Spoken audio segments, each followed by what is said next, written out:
Hello అందరికీ, ఎలా ఉన్నారు? అందరూ బాగున్నారా? ఈరోజు వీడియోలో మనము గురుకుల మెథడాలజీ క్లాసెస్ కంటిన్యూ చేద్దాము. ఓకే, సో లాస్ట్ క్లాస్లో మనము approaches, methods and techniques of teaching biological science topic start చేసాం కదా.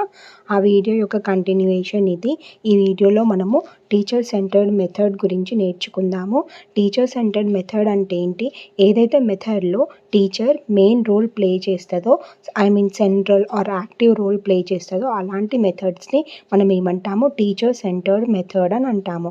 Pupil centred or student centred or child centred మెథడ్స్లో ఏమవుతుంది? స్టూడెంట్స్ అనే వాళ్ళు యాక్టివ్ రోల్ని ప్లే చేస్తారు అండ్ టీచర్ ప్యాసివ్ రోల్ని ప్లే చేస్తుంది. అదే టీచర్ సెంటర్డ్ మెథడ్కి వచ్చేసరికి రివర్స్ అవుతుంది అన్నట్టు. టీచర్ ఏమో యాక్టివ్ రోల్ని ప్లే చేస్తుంది అండ్ స్టూడెంట్ ఏమో ప్యాసివ్ రోల్ని ప్లే చేస్తాడు. ఓకే, అండ్ ఈ టీచింగ్ సెంటర్డ్ మెథడ్లో కాన్సన్ట్రేషన్ అనేది టీచింగ్ మీద ఉంటుంది. అంటే like hearing, recalling and memorising మీదనే ఈ కాన్సన్ట్రేషన్ అనేది ఈ మెథడ్లో ఉంటుంది. ఈ మెథడ్లో స్టూడెంట్స్ ప్యాసివ్ లిసనర్స్ లాగా ఉండి జస్ట్ టీచర్ అడిగిన క్వశ్చన్స్కి ఆన్సర్ మాత్రమే చేస్తూ ఉంటారు. టీచర్ టీచ్ చేస్తూ ఉంటుంది. ఓకే, అండ్ ఈ మెథడ్లో స్టూడెంట్స్ టీచర్స్ని క్వశ్చన్స్ అడుగుతూ ఉంటారు. బట్ ఆ అడగడం కూడా చాలా రేర్గా జరుగుతూ ఉంటుంది. మెథడ్ ద్వారా ఆర్టిఫిషియల్ ఎన్విరాన్మెంట్ అనేది ఆ క్లాస్ రూమ్లో ప్రివేల్ అవుతూ ఉంటుంది. అంటే క్లాస్ రూమ్లో ఆర్టిఫిషియల్ ఎన్విరాన్మెంట్ ఉంటుంది అన్నట్టు. లైక్ టీచర్ చెప్తూ ఉంటే పిల్లలు కూర్చొని వినడం అంతే. ఇంకా అక్కడ కమ్యూనికేషన్ అనేది టీచర్ ఇంకా స్టూడెంట్ మధ్యలో ఎక్కువగా జరగదు. ఈ టీచర్ సెంటర్డ్ మెథడ్స్ యూజ్ చేయడం వల్ల ఏమవుతుంది? క్లాస్ రూమ్లో ఆర్టిఫిషియల్ అట్మాస్ఫియర్ అనేది ఉంటుంది. చాలా టీచర్ సెంటర్డ్ మెథడ్స్ ఉన్నాయి. అందులో నుంచి 3 kinds ఆఫ్ మెథడ్స్ ఇక్కడ ఉన్నాయి. అవి ఏంటో చూద్దాం ఇప్పుడు. First is lecture method and second is lecture come demonstration method and third is historical method. Okay, so ఇప్పుడు మనము లెక్చర్ మెథడ్ గురించి డిస్కస్ చేద్దాం. ఓకేనా? లెక్చర్ మెథడ్, ఈ మెథడ్ అనేది మన పాతకాలంలో ఎడ్యుకేషన్ సిస్టంలో యూజ్ చేస్తూ ఉండేవాళ్ళు అండ్ ఇది చాలా పాపులరైజ్డ్ మెథడ్. ఇప్పుడు కూడా ఈ మెథడ్ అనేది ఇండియన్ స్కూల్స్లో చాలా ఇంపార్టెంట్ ప్లేస్ని ఆక్యుపై చేసింది. ఈ మెథడ్ని మనము టెల్లింగ్ మెథడ్ అని కూడా అంటాము. ఎందుకంటే ఇక్కడ టీచర్ చెప్తూ ఉంటుంది అండ్ స్టూడెంట్ కూర్చొని వింటూ ఉంటాడు. అందుకే ఈ లెక్చర్ మెథడ్ని టెల్లింగ్ మెథడ్ అని కూడా అంటాము. For the success of lecture method it depends on 2 factors. Lecture method అనేది సక్సెస్ అవ్వడానికి 2 main factors మీద డిపెండ్ అవుతుంది లెక్చర్ మెథడ్ అనేది. One is selection of subject మ్యాటర్ని సెలెక్ట్ చేసుకోవడం అండ్ సెలెక్ట్ చేసుకున్న సబ్జెక్ట్ మ్యాటర్ని ఎలా ప్రజెంట్ చేస్తున్నాము అనే 2 important factors మీద ఈ లెక్చర్ మెథడ్ యొక్క సక్సెస్ అనేది డిపెండ్ అవుతుంది.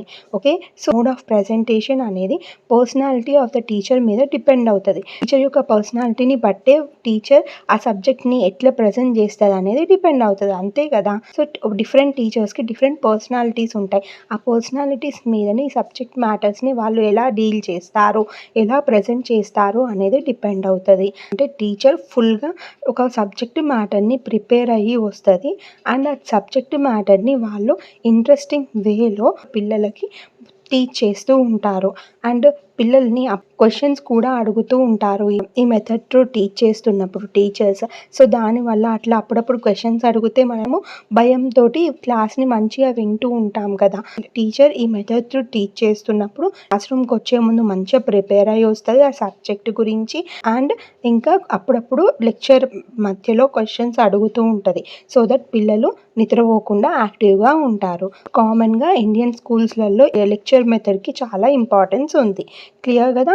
Next, when to use lecture method. అసలు లెక్చర్ మెథడ్ని ఎప్పుడు యూజ్ చేయాలి? టు మోటివేట్, అంటే పిల్లల్ని మోటివేట్ చేయడానికి ఈ లెక్చర్ మెథడ్ని యూజ్ చేస్తూ ఉంటాము.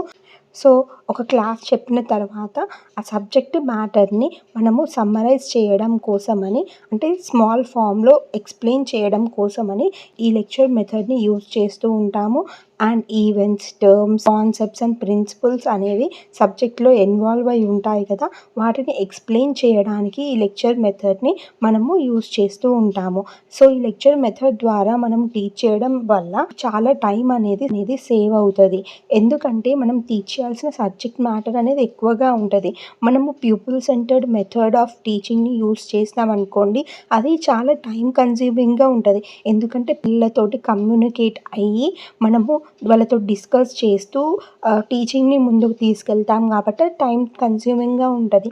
బట్ వేరస్ లెక్చర్ మెథడ్ అనేది టీచర్ జస్ట్ చెప్తూ ఉంటే పిల్లలు వింటూ ఉంటారు. అండ్ ఎప్పుడో ఒకసారి మాత్రమే డౌట్స్ అడుగుతూ ఉంటారు. సో, దానివల్ల ఈ లెక్చర్ మెథడ్ అనేది time saving method. Okay. Lecture method అనేది అడిషనల్ మెటీరియల్‌ని ప్రెజెంట్ చేయడానికి యూజ్ చేస్తాము.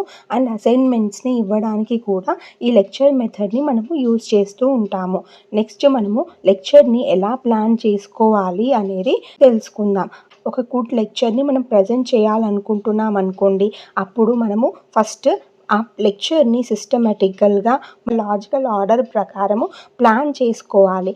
దాన్ని ఎలా టీచ్ చేయాలి అనే థాట్స్ ఉంటాయి కదా! వాటిని అరేంజ్ చేసుకొని పెట్టుకోవాలి. సో దట్ మనం ప్రెజెంట్ చేయాలనుకుంటున్న లెక్చర్‌ని మంచిగా ప్రెజెంట్ చేయగలుగుతాము. ఓకే. అర్థమైంది కదా! ఎలా ప్లాన్ చేసుకోవాలనేది. సిస్టమాటిక్‌గా ఫస్ట్ ప్లాన్ చేసుకోవాలి క్లాస్‌కెళ్ళక ముందే. ఏదైతే సబ్జెక్ట్ మనం టీచ్ చేయాలనుకుంటున్నామో సో దట్ మనం క్లాస్‌లోకెళ్ళి ఏం డౌట్ పడకుండా మంచిగా చెప్పగలుగుతాము. Next steps in lecture method గురించి నేర్చుకుందాం. First step is planning stage, second is presentation of the lecture and third is conclusion. So these are the 3 steps in lecture method. Okay. First planning స్టేజ్‌లో ఏం చేస్తామంటే మనం ఏదైతే లెక్చర్‌ని పిల్లలకి explain చేయాలి అనుకుంటున్నామో దాన్ని డిసైడ్ అవుతాము. దాని తర్వాత ఆ లెక్చర్ యొక్క ఆబ్జెక్టివ్స్‌ని అంటే ఈ లెక్చర్‌ని చెప్పడం వల్ల ఏ లక్ష్యాలని మనం సాధించాలనుకుంటున్నామో ఆ లక్ష్యాలని, ఆ ఆబ్జెక్టివ్స్‌ని మనం ఫార్ములేట్ చేసుకోవాలి ఈ ప్లానింగ్ స్టేజ్‌లోనే. అండ్ దెన్ మనము లెక్చర్‌ని ఏ విధంగా ప్రెజెంట్ చేయాలి అనుకుంటున్నాం అనే అవుట్‌లైన్‌ని, ఆ లెక్చర్ యొక్క అవుట్‌లైన్‌ని ప్రిపేర్ చేసుకోవాలి. So these are the 3 things done under planning stage. Next presentation of the lecture స్టేజ్‌లో ఏం చేస్తాము అనేది చూద్దాం. ఈ స్టెప్‌లో మనం ఏం చేస్తామంటే లెక్చర్‌ని ప్రెజెంట్ చేస్తూ ఉంటాం. సో అలా ప్రెజెంట్ చేస్తున్నప్పుడు మనము పిల్లలతోటి డిస్కస్ చేస్తూ ఉంటాము. అండ్ ఏమైనా యాక్టివిటీస్ ఉంటే మనము పిల్లలకి చేసి చూపిస్తూ ఉంటాం. అంటే డెమాన్స్ట్రేషన్ చేస్తాము. ఇల్లుస్ట్రేషన్స్ అండ్ ఎగ్జాంపుల్స్ అంటే ఆ లెక్చర్‌కి రిలేటెడ్‌గా మనము టాపిక్‌ని ఎక్స్‌ప్లెయిన్ చేస్తాము. అండ్ ఎలా ఎక్స్‌ప్లెయిన్ చేస్తామో ఎగ్జాంపుల్స్‌ని తీసుకొని వాళ్ళకు ఆ లెక్చర్ గురించి అర్థమయ్యే విధంగా చెప్తూ ఉంటాము. Okay. So presentation of the లెక్చర్‌లో మనము ఈ థింగ్స్‌ని చేస్తూ ఉంటాం. Next conclusion step. సో ఈ కన్క్లూజన్ స్టెప్‌లో మనం ఏం చేస్తామంటే ఆల్రెడీ పిల్లలకు అర్థమయ్యే విధంగా ఎగ్జాంపుల్స్ తీసుకొని డెమాన్స్ట్రేషన్ చేసి, ఇల్లుస్ట్రేషన్స్ చేసి, డిస్కస్ చేసి ఎక్స్‌ప్లెయిన్ చేశాం కదా టాపిక్‌ని, లెక్చర్‌ని. సో అది వాళ్ళకి అర్థమైందా లేదా అనేది మనము కన్క్లూజన్ స్టెప్‌లో తెలుసుకుంటాము. Through asking question and summarising.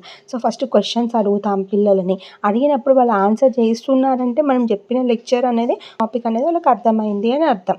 Okay. And ఫైనల్‌గా లాస్ట్‌లో మనం ఏం చేస్తామంటే చెప్పిన క్లాస్‌ని ఇంపార్టెంట్ పాయింట్స్ అన్నిటిని సమ్మరైజ్ చేసి పిల్లలకి మళ్ళీ ఒకసారి రివైజ్ చేపిస్తాము. So this comes under summarizing. So ఈ స్టెప్స్ అనేవి లెక్చర్ మెథడ్‌లో అవుతాయి. ఫస్ట్ స్టెప్ ఏంటి? Planning stage. Second is presentation of the lecture. Third is conclusion. చాలా ఈజీ. ఈ స్టెప్స్ అన్ని సింపుల్‌గా ఉంటాయి. ఓకే. నెక్స్ట్ మనము క్యారెక్టరిస్టిక్స్ ఆఫ్ గుడ్ లెక్చర్ గురించి డిస్కస్ చేసుకుందాం. ఒక గుడ్ లెక్చర్ యొక్క క్యారెక్టరిస్టిక్స్ ఏ విధంగా ఉండాలి అనేది దీని కింద తెలుసుకుందాం. ఈ లెక్చర్ మెథడ్‌లో టీచర్ మెయిన్ రోల్‌ని ప్లే చేస్తారు. పార్టిసిపెంట్ లాగా ఉంటాడు ఆల్రెడీ నేర్చుకున్నాం కదా! ఒక లెక్చర్‌ని మంచిగా ప్రెజెంట్ చేయాలంటే అక్కడ మెయిన్‌గా లెక్చరర్ ఎంతూసియాస్టిక్‌గా ఉండాలి. లెక్చరర్ ఎంత ఎంతూసియాస్టిక్‌గా ఉంటే ఆ లెక్చర్‌ని అంత మంచిగా ప్రెజెంట్ చేయగలుగుతాడు. ఎంతూసియాస్టిక్ లెక్చరర్ ఏం చేస్తాడు? అతను చెప్పాలనుకుంటున్న లెక్చర్‌ని మంచిగా ప్లాన్ చేసుకుంటాడు. ఏ విధంగా చెప్పాలి అండ్ పిల్లలకి ఎలా అర్థమయ్యే విధంగా చెప్పాలి అనేది ఒక సిస్టమాటిక్ వేలో ఆర్గనైజ్ చేసుకొని ఛాలెంజింగ్‌గా, క్లియర్‌గా ప్రెజెంట్ చేస్తూ ఉంటాడు లెక్చర్‌ని. సో లెక్చర్‌ని ప్రెజెంట్ చేసేటప్పుడు లెక్చర్ గురించి ఫస్ట్ ఓవర్‌వ్యూ ఇస్తాడు. దాని తర్వాత ఏ టాపిక్ గురించి డిస్కస్ చేసుకుంటున్నాము అనేది, నీడ్ ఏంటి అనేది ఎక్స్‌ప్లెయిన్ చేసి దాన్ని ఒక లాజికల్ వేలో ఆర్గనైజ్ చేసి ఆ టాపిక్ గురించి కంప్లీట్‌గా ఎక్స్‌ప్లెయిన్ చేసిన తర్వాత కంక్లూజన్‌కి వస్తాడు. సో లెక్చర్ని ఏ విధంగా లెక్చరర్ ఆర్గనైజ్ చేసుకోవాలంటే ఆడియన్స్కి ఎక్స్ప్లిసిట్గా ఉండే విధంగా లెక్చరర్ ప్రజెంట్ చేసిన తర్వాత పిల్లలకి అసలు ఏం డౌట్ లేకుండా క్లియర్గా ఉండే విధంగా లెక్చరర్ ఆర్గనైజ్ చేసుకోవాలి. సో దానివల్ల పిల్లలకి మంచిగా అర్థమవుతుంది. అండ్ లెక్చర్ని టీచ్ చేసేటప్పుడు వర్బల్ క్లూస్ని, విజువల్ యాడ్స్ని యూస్ చేయాలి. సో దానివల్ల లెక్చర్ అనేది పిల్లలకి మంచిగా అర్థమవుతుంది. అండ్ పిల్లల యొక్క అటెన్షన్ని గ్రాబ్ చేయాలి అండ్ వాళ్ళని మోటివేట్ చేయాలి. సో దట్ వాళ్ళు మంచిగా వింటారు. అండ్ వాళ్ళ అటెన్షన్ని గ్రాబ్ చేయడానికి, వాళ్ళని మోటివేట్ చేయడానికి మనము అనెక్డాట్స్ని, ఫిజికల్ యాక్టివిటీస్ని, హ్యూమర్ని యూస్ చేయొచ్చు. Okay, so these are some of the characteristics of good lecture. చాలా ఈజీ, సింపుల్. మనం మనకి లెక్చర్ మెథడ్ అంటే ఏంటి, దాంట్లో ఏం స్టెప్స్ ఇన్వాల్వ్ అయినాయి అనేది తెలుసుకుంటే సరిపోతుంది. ఓకే, దీన్ని బట్టి కొట్టాల్సిన అవసరమే లేదు. జస్ట్ ఒక్కొక్కసారి క్లాస్ని విన్నామనుకోండి, మనకి లెక్చర్ మెథడ్ అంటే ఏంటి అనేది ఒక మంచి క్లియర్ ఐడియా వస్తుంది. అంటే ఫస్ట్ మనము ఎగ్జామ్ రాసేటప్పుడు చేయాల్సిన పని ఏంటంటే టెన్షన్ని తీసి పక్కకు పెట్టాలి. మనం చదివినాం. సో ఇప్పుడు టెన్షన్ పడినంత మాత్రాన మనకి ఇంకెక్కువ రాదు కదా. సో ఫస్ట్ టెన్షన్ని పక్కకు పెట్టి మనం ఎంత చదివినామో అంత మంచిగా ప్రజెంట్ చేసినాం అనుకోండి, ఎగ్జామ్లో మనకే జాబ్ వస్తుంది. ఓకే, ఇప్పుడు మనము అడ్వాంటేజెస్ ఆఫ్ లెక్చర్ మెథడ్ గురించి డిస్కస్ చేసుకుందాం. ఈ లెక్చర్ మెథడ్ అనేది మోస్ట్ ఎకనామికల్ వే. ఒక క్లాస్లో ఉన్న చాలా పిల్లలకి ఒకటేసారి ఇన్ఫర్మేషన్ని ఎక్స్ప్లెయిన్ చేయగలుగుతాము. అందుకే ఏమంటున్నాం, లెక్చర్ మెథడ్ అనేది most economical way. And syllabus అనేది స్టిపులేటెడ్ టైంలో కవర్ చేయొచ్చు. అంటే ఎంత ఎక్కువ సిలబస్ ఉన్నా కానీ మనకు కావాల్సిన టైంలో ఈ సిలబస్ని కంప్లీట్ చేయవచ్చు ఈ లెక్చర్ మెథడ్ని యూజ్ చేసి. సో ఈ లెక్చర్ మెథడ్ అనేది money saving and time saving. Okay, so ఈ లెక్చర్ మెథడ్ ద్వారా మనము ఫ్యాక్చువల్ ఇన్ఫర్మేషన్ని ఎఫిషియెంట్గా పిల్లలకి మనము ఇవ్వగలుగుతాము. అండ్ ఈ మెథడ్ అనేది పిల్లలలో థింకింగ్ని ఒక పర్టికులర్ డైరెక్షన్లో ఛానలైజ్ చేయడానికి హెల్ప్ చేస్తుంది. సైన్స్లో ఉన్న కొన్ని అబ్స్ట్రాక్ట్ టాపిక్స్ అంటే థియరీ బేస్డ్ టాపిక్స్ని టీచ్ చేయడానికి ఈ లెక్చర్ మెథడ్ అనేది బెస్ట్ మెథడ్. లెక్చర్ మెథడ్లో టీచ్ చేయడం ద్వారా టీచర్కి అండ్ లెర్నర్కి కంప్లీట్గా ఒక టాపిక్ని ఎక్స్ప్లెయిన్ చేసిన ఫుల్ఫిల్మెంట్ అనేది వాళ్ళకు వస్తుంది. ఓకే, అదనసెంట్రిక్ మెథడ్స్లోనైతే ఏమవుతుంది, టీచింగ్ అనేది జస్ట్ ప్లేఫుల్ మేనర్లో అయిపోతుంది. కాబట్టి వాళ్ళకి కాన్సెప్ట్స్ అన్నీ కవర్ అయినాయా లేవా అన్న ఫుల్ఫిల్మెంట్ అనేది ఉండదు. ఈ లెక్చర్ మెథడ్లో ఉన్నట్టుగా చెప్తున్నాం కాబట్టి సెన్స్ ఆఫ్ ఫుల్ఫిల్మెంట్ అనేది బోత్ టీచర్ అండ్ లెర్నర్లో అచీవ్ అవుతుంది.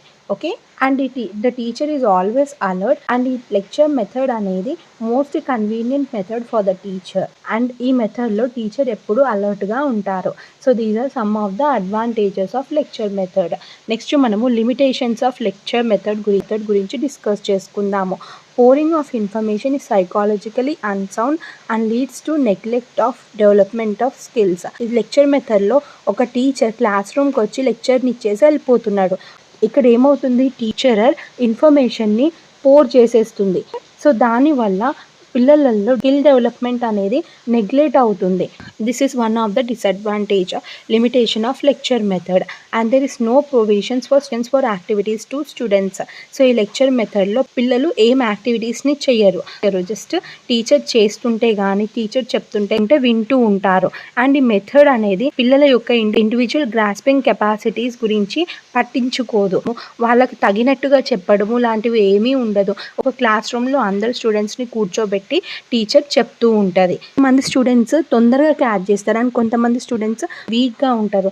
క్లాస్ రూమ్లోకి వచ్చి టీచర్ ఎక్స్ప్లెయిన్ చేస్తుంది కాబట్టి కొంతమంది పిల్లలకేమో ఆ ఎక్స్ప్లెనేషన్ అనేది ఫాస్ట్గా చెప్తున్నట్టు ఉంటుంది అండ్ కొంతమంది పిల్లలకేమో అది టీచర్ స్లోగా చెప్తున్నట్టు అనిపిస్తుంది. టీచర్ స్లోగా చెప్తుంది అన్నప్పుడు ఆ పిల్లలు ఏమవుతారు, బోర్గా ఫీల్ అవుతారు. బట్ ఎవరైతే పిల్లలకి టీచర్ ఫాస్ట్గా చెప్తుంది అని అనిపిస్తారో వాళ్ళు రెస్ట్లెస్గా ఫీల్ అవుతారు. సో అలా అర్థం అవ్వకపోవడం వల్ల వాళ్ళు క్లాస్లో అటెంటివ్గా ఉండరు. This is another disadvantage of lecture method. ఒకవేళ లెక్చర్ని ప్లాన్ చేసుకొని ఆర్గనైజ్ చేసుకొని రాలేదనుకోండి, సో అప్పుడు లెక్చర్ని మంచిగా ఎక్స్ప్లెయిన్ చేయడు. సో అలాంటప్పుడు పిల్లలకు అర్థం కాదు కదా. పిల్లలకు అర్థం కాకపోతే ఏమవుతుంది, వాళ్ళు వినడం మానేస్తారు. సో దట్ వాళ్ళ మోటివేషన్ని కోల్పోతున్నట్టే కదా. అండ్ ఈ లెక్చర్ మెథడ్ అనేది ఎఫెక్టివ్ అండ్ సైకోమోటర్ డొమైన్స్ గురించి పట్టించుకోదు. అండ్ టీచర్కి చాలా నాలెడ్జ్ ఉండాలి ఈ మెథడ్లో టీచ్ చేయడానికి. టీచర్కి మంచి నాలెడ్జ్ ఉన్నప్పుడే ఒక మంచి లెక్చర్ని పిల్లలకి చెప్పగలుగుతుంది. అండ్ ఈ మెథడ్లో టీచర్ ఏమో ఓరేటర్ లాగా ఉంటున్నారు, టీచర్ లాగా కాకుండా. అంటే జస్ట్ టీచర్ కంప్లీట్గా వాళ్ళే యాక్టివ్ రోల్ ప్లే చేస్తూ వాళ్ళే ఎక్స్ప్లెయిన్ చేస్తున్నారు కాబట్టి టీచర్ అనేవాళ్ళు ఓరేటర్ రోల్ని ప్లే చేస్తున్నారు అని అంటున్నాము. అండ్ ఈ మెథడ్ అనేది సైకాలజికల్ మెథడ్ కాదు. And principle of teacher taught relationship is not clear to. Teacher క్లాస్లోకి వచ్చి ఎక్స్ప్లెయిన్ చేసి వెళ్ళిపోతున్నాడు, సో పిల్లలతో అంత ఇంటరాక్ట్ అవ్వట్లేదు కాబట్టి టీచర్ ఇంకా లెర్నర్ మధ్యలో రిలేషన్షిప్ కూడా అంటే బాండ్ కూడా అంత స్ట్రాంగ్గా ఉండదు. చాలామంది పిల్లలు మనం ఎప్పుడైతే లెక్చర్ మెథడ్ని యూస్ చేసి టీచ్ చేస్తామో అటెంటివ్గా ఉండరు. సో దట్ వాళ్ళు అటెంటివ్గా ఉండకపోతే మనం చెప్పేది వాళ్ళకి ఏం అర్థం కాదు కదా. సో ఇది కూడా ఒక డిసడ్వాంటేజ్ లెక్చర్ మెథడ్కి. ఓకే, అర్థమైంది కదా. సో దీంతో లెక్చర్ మెథడ్ అనేది కంప్లీట్ అయిపోయింది. ఈ వీడియోలో కనుక మీకు ఏమైనా డౌట్స్ ఉంటే కింద కమెంట్ చేయండి. అండ్ ఇంకా ఎలాంటి వీడియోస్ కావాలో కింద కమెంట్ చేసి చెప్తే డెఫినెట్గా ఆ టాపిక్స్ మీద వీడియోస్ చేస్తాను. నా వీడియో కనుక మీకు నచ్చినట్టయితే తప్పకుండా ఛానల్ని లైక్ అండ్ సబ్స్క్రైబ్ చేయడం మాత్రం మర్చిపోకండి. మీ లైక్స్ అండ్ సబ్స్క్రిప్షన్స్ అనేవి నన్ను ఇంకా మోటివేట్ చేస్తాయి మంచి మంచి వీడియోస్ చేయడానికి. Thank you so much for watching this video. Let's meet in the next video. Until then bye.